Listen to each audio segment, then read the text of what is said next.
Sophia's new beginning. My name is Sophia. I am a teacher, and I work at a small school in a quiet town in Nashville. I love my job, and I really enjoy teaching children. My students are kind, smart, and curious. Every day, they bring a smile to my face.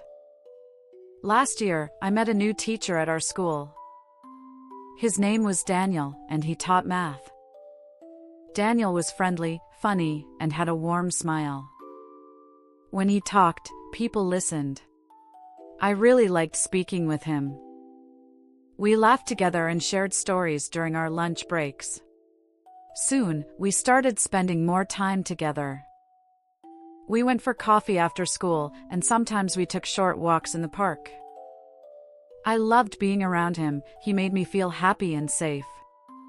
At first, I didn't know Daniel was married. He never talked about a wife, so I thought he was single. He treated me very kindly and always listened to me. I believed he liked me too. We became close, and I started to develop feelings for him. I looked forward to seeing him every day. I even told my friend Lena, I think I like Daniel. Lena smiled and said, "He sounds nice. Maybe he likes you too." An unexpected call. One day, something strange happened. I was at home when my phone rang. It was an unknown number. I answered, and a woman's voice said, "Hello, is this Sophia?" "Yes, who is this?" I replied. "My name is Claire." She said, "I am Daniel's wife. We have been married for 5 years." My heart stopped for a moment. I couldn't say a word, and my hands turned cold. "What? You are his wife?" I asked. "Yes," Claire said. Her voice was soft, but I could hear the pain in it. "I don't want to lose Daniel. I love him, and I want to keep our family together." I didn't know what to say. My heart felt incredibly heavy. "Why are you calling me?" I asked. "I saw you and Daniel together. I just wanted you to know the truth." I closed my eyes. I felt sick. I truly had no idea that Daniel was married. He had never mentioned it. I felt sad and confused.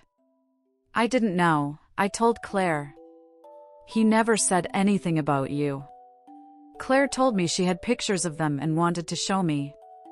She sent them to my phone. In the photos, they were both smiling and looking happy. There were pictures from their holidays, holding hands. It was all real. I looked at the pictures with tears in my eyes. I remembered the times I laughed with Daniel, his jokes, his kind words, and the way he looked at me. Now, everything felt wrong. I asked myself, why didn't he tell me? Why did he hide this? I felt so guilty. I never wanted to hurt anyone or be a problem in someone else's life. Claire said, "Please don't break my family. I need your help." Her words were heavy and full of pain. "I understand," I said slowly. "I didn't know. I'm so sorry." In that exact moment, I made a decision. I promised myself I would not see Daniel again. It was the only right thing to do. I cared about him, but I cared about Claire too. I could not be a part of this. Confronting Daniel. The next day, I saw Daniel at school. He smiled at me. "Hi, Sophia," he said, acting like everything was normal. My heart started beating fast. I wanted to tell him what I knew. "Can we talk?" I asked. He looked surprised, but he agreed. We walked to a quiet corner outside the school. I took a deep breath. "Daniel, I need to talk to you." Claire called me. She told me everything. His face completely changed, and his smile disappeared. "Oh no," he whispered. "I should have told you. Yes, you should have. Why didn't you? I was scared, Daniel said. I didn't want to lose you. I looked at him. But you have a wife. This is not fair. I know, he said. I made a mistake. I felt both angry and sad at the same time. You lied to me, I said. You weren't honest. Daniel looked down. I'm sorry, Sophia. Please don't leave me. I need you. Tears filled my eyes again. But you already have Claire, I said. You can't have both of us. Daniel was quiet. I care about you, I added. But I don't want to hurt Claire. I don't want to be a part of this situation. Daniel looked at me and said, I love you. I want to be with you. My heart ached, but I stayed strong. You need to choose. You can't live two lives. Please give me some time, he begged. You can take all the time you want, but I won't wait for you, I replied. I turned around and walked away. I felt broken inside. I walked home with heavy steps. I thought about Claire. She was kind and she was strong. She had called me not to fight, but to ask for help. I respected her, and I didn't want to hurt her anymore. I stayed home that evening. I didn't eat anything, and I didn't turn on the TV. I just sat by the window and watched the trees moving in the wind.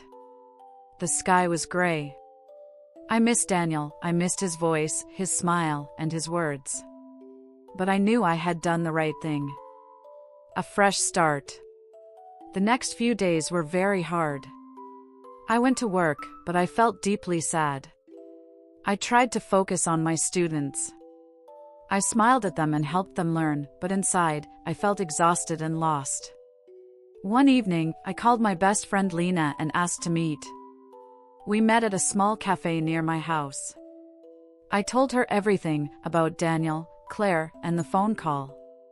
Lena listened carefully and held my hand. You did the right thing, Sophia, she said. You cannot be with a man who is already married.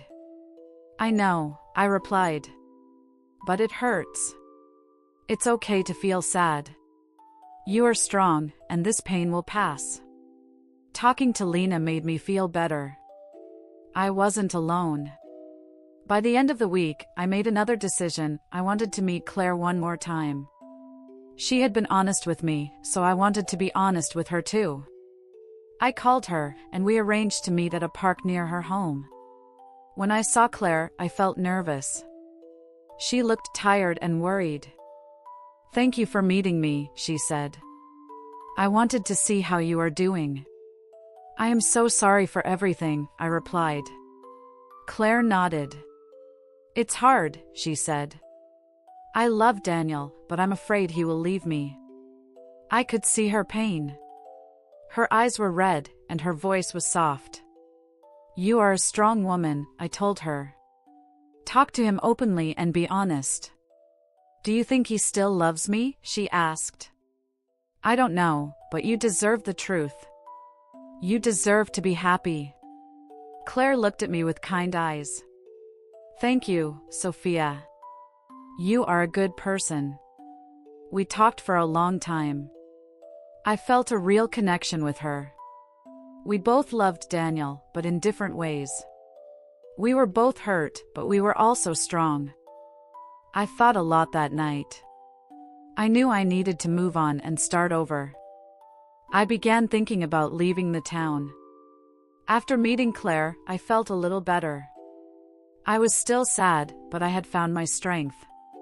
I knew I had made the right choice. I stayed away from Daniel. I stopped talking to him and didn't reply to his messages. I needed time to heal. At school, I focused on the children. They helped me forget my problems. They asked questions, played games, and worked hard in their English and math classes. Their happiness gave me strength. However, sometimes when I was alone, I felt an empty space. I missed Daniel's laugh and the way he used to look at me. It is hard to forget someone you once cared about so much. Moving to Maple Bridge. One evening, I sat on my bed and stared at the ceiling. I asked myself, what do I want? What do I need? I needed a fresh start, a new place, and a new life. The next day, I told Lena I wanted to leave. I think it will help me heal, I explained. Lena looked surprised. Really? Yes, there are too many memories here. Lena gave me a warm smile. Then you should go. Do what is best for you. I was nervous, but I also felt hopeful. I started looking for teaching jobs in other cities. After a week, I found a small school in a town called Maple Bridge. It was a quiet place with friendly people. They needed a new English teacher. I sent in my application, and a few days later, they called me for an interview. The head teacher was very kind. We would love to have you here. When can you start? My heart beat faster. I smiled and replied, next month. When I told Lena, she gave me a big hug. I will miss you, but I am so proud of you, she said. I also told my students. Some of them cried. We will miss you, Miss Sophia. I will miss you too. You are all very special, I replied. On my last day at school, I brought cookies and juice. We played games, took photos, and shared hugs. It was a sweet but sad goodbye. At home, I packed my clothes and books. I found a few old photos with Daniel. I put them away in a safe place. I didn't want to carry that pain into my new life. When I arrived in Maple Bridge, the air felt different. The streets were quiet, and the houses were small and colorful. There were trees everywhere, birds sang in the morning, and the sun shone brightly. I moved into a small apartment with a balcony and a view of a garden. I placed my books on the shelves, bought new curtains, and decorated with flowers. I wanted it to feel like home. At the new school, the teachers welcomed me warmly. Hi Sophia, we are so happy you're here. Let us know if you need anything, they said with smiles. Their kindness made me feel safe. I also met my new class. The children were younger than my old students, but just as sweet. They listened carefully and asked funny questions. Do you have a dog? Can you sing? Do you like chocolate? I laughed and said, yes, no, and yes. I started to feel like myself again. Weeks passed. I worked hard, made new friends, and went for walks in the park every evening.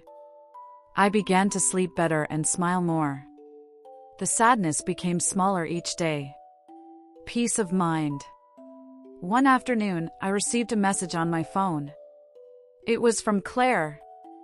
Hi Sophia, I hope you are well. I wanted to tell you something. Daniel and I are trying to work things out.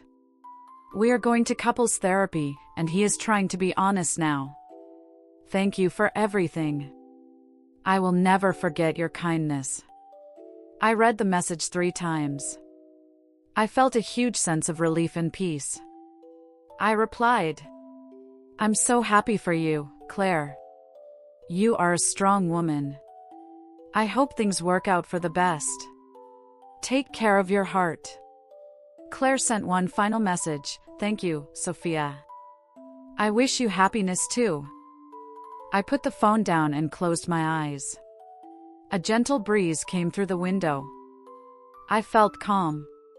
That evening, I sat on a bench in the park. The sun was setting, painting the sky in shades of pink and gold. Children were playing nearby, a couple walked past holding hands, and a dog barked softly in the distance.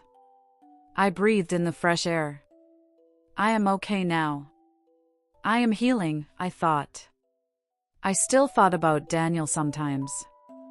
I remembered our talks and our laughs, but the pain no longer controlled me. I had made the right choice. Love can be beautiful, but it must be honest. I learned that love built on lies only brings suffering. Sometimes, letting go is the most loving thing we can do for ourselves and for others.